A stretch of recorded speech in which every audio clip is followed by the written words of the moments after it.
ఏండ్ల కొద్దీ కరువునే తప్ప ఎన్నడూ కాల్వల్లో నీళ్లు చూడలే. కాలమైతేనే బాయిల నీళ్లు, కరెంటు ఎప్పుడుంటదో తెలియదు.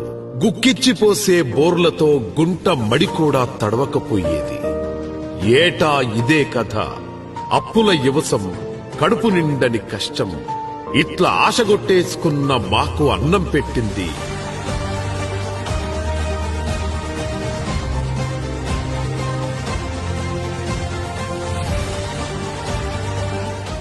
వలసలు వాపస్ చేసి సాగుకు సావు లేకుండా చేసింది. ఎండిపోయిన యవసానికి ఎనగర్రై నిలబడ్డది. పుట్ల కొద్ది వడ్లు పండించి పురుసత్ బతుకునిచ్చింది. తెలంగాణను మాగాణం చేసిన మంత్రం ఇది. కేసీఆర్ కట్టిన కాళేశ్వరం, ఇది నా కాళేశ్వరం.